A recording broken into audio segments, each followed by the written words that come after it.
For nearly 2,000 years, a massive piece of human history was deliberately erased, purged from Western texts, excluded by early authorities, locked away in the shadows of the past. But they couldn't destroy all of it. Deep in the isolated, rugged highlands of Ethiopia, an ancient orthodox church fiercely guarded a terrifying text. A book so dangerous, the rest of the world decided it had to disappear. This is the Book of Enoch. And what it reveals isn't just ancient history. It's a terrifying blueprint of forbidden technology, interdimensional rebellion, and a prophecy that is unfolding right now on our modern news feeds. This is the history they didn't want you to know. To understand the cover-up, we have to go back to the year 1773. A Scottish explorer named James Bruce ventured deep into the heart of Africa, searching for the source of the Nile River. But what he found hidden in the monasteries of Ethiopia was far more valuable. He brought back 3 copies of a text that Europe hadn't seen in over a millennium. For centuries, scholars whispered about the Book of Enoch. It was quoted by early church fathers.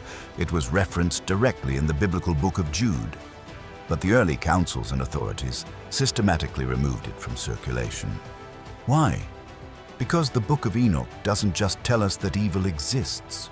It tells us exactly how it was introduced to humanity.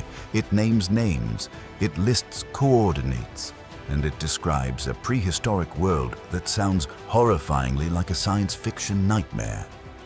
The story begins in the days of a patriarch named Jared. During this time, the barrier between realms was intentionally breached. They were called the Watchers.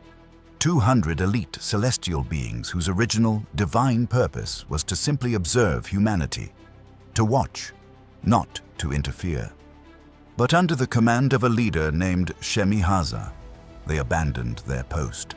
They looked down upon the daughters of men, and they wanted them. In a highly coordinated, strategic descent, these 200 entities landed on the summit of Mount Hermon. Mount Hermon isn't just a myth. It is a very real, massive, snow-capped mountain cluster standing today at the strategic border of Syria and Lebanon, a focal point of modern geopolitical tension. On this exact summit, thousands of years ago, Shemihaza gathered his top commanders. He knew the penalty for what they were about to do. He feared he would take the punishment alone. So, on the jagged peaks of Hermon, these 200 entities swore a blood oath, a binding pact of mutual rebellion against the Creator. They would take human wives, they would alter the course of human destiny, but to win over humanity, to seamlessly integrate into our world, they brought a bribe. The Book of Enoch details exactly what these Watchers traded. They didn't just break the moral code. They artificially accelerated human technology, injecting advanced, destructive knowledge into a primitive world. A fallen entity named Azazel taught mankind metallurgy. Before Azazel, humanity knew nothing of the sword, nothing of the shield, the breastplate, or the devastating arts of war. Azazel taught them how to extract metals from the earth, how to forge weapons of mass destruction, and how to slaughter one another with terrifying efficiency.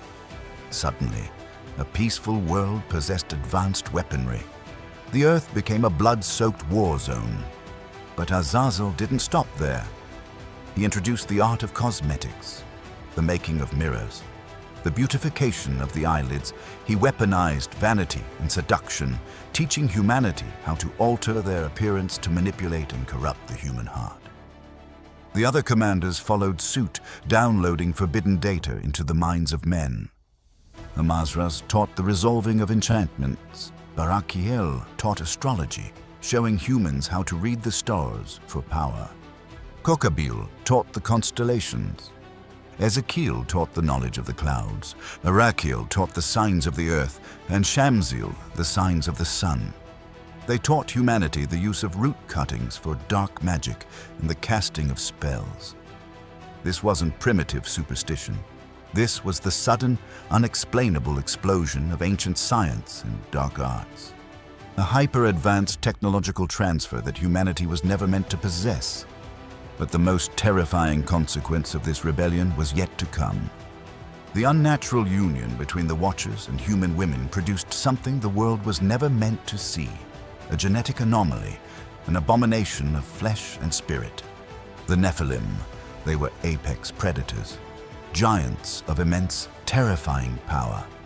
The Book of Enoch describes them as towering behemoths who required an impossible amount of sustenance to survive. At first, humanity tried to feed them. They surrendered their crops, their livestock, their labor. But it wasn't enough. The hunger of the Nephilim was bottomless. When the food ran out, Enoch records that the Nephilim turned their terrifying gaze upon humanity itself. They began to devour mankind. They consumed the birds, the beasts, the reptiles, and the fish. They turned against one another, cannibalizing their own kind and drinking the blood. The earth was entirely consumed by violence, bloodshed, and genetic corruption. The original design of humanity was being systematically wiped out, replaced by a violent, hybrid bloodline.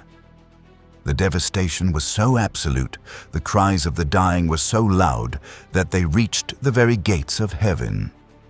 Enoch tells us that 4 great archangels, Michael, Uriel, Raphael, and Gabriel, looked down from the sanctuary of heaven. They saw the blood flooding the earth.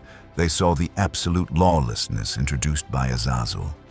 The archangels approached the throne of the Most High. They presented the ruined earth, stating that the cries of the dead were echoing through the celestial halls. The Creator's response was absolute. The time for observation was over. The time for judgment had arrived. The Most High commanded the Archangel Raphael to bind Azazel hand and foot. He was cast into the darkness. A jagged hole was split in the desert known as Dudael. Azazel was thrown into the abyss, covered with rough and jagged rocks, and submerged in absolute darkness, waiting for the great day of judgment when he would be cast into the fire.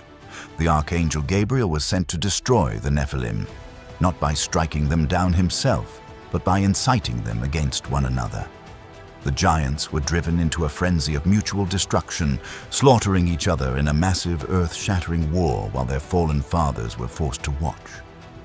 And then came the final cleanse. The flood wasn't just a punishment for human sin.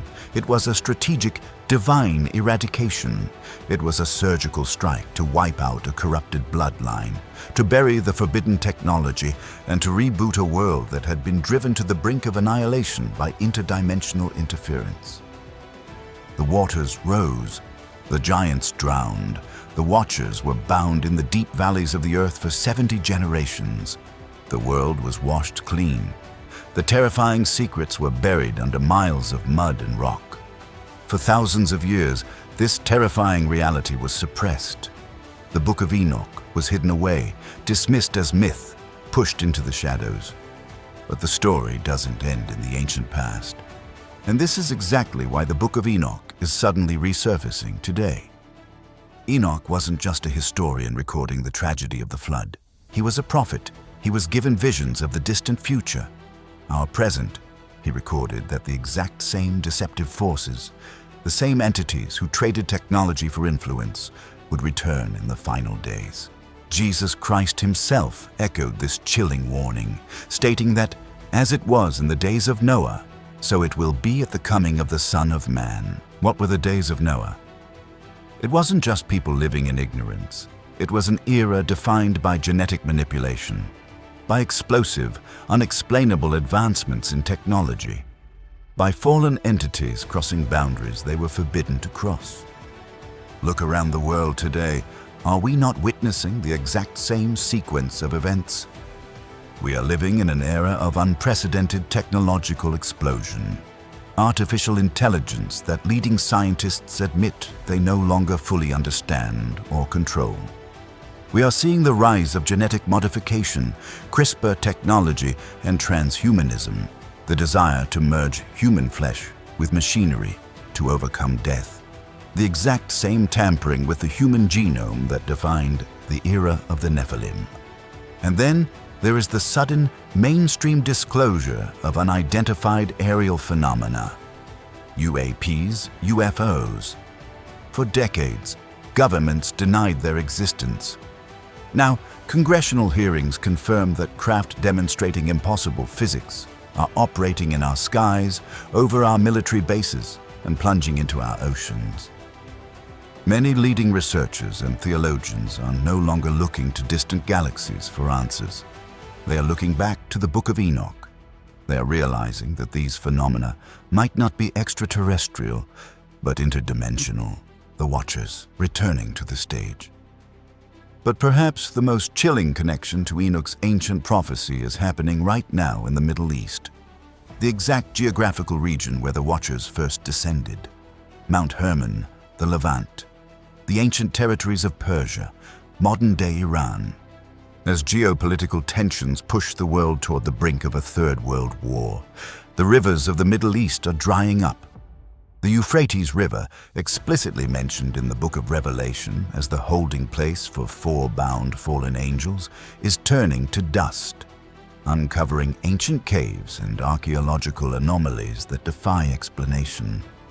The ancient world and the modern world are colliding.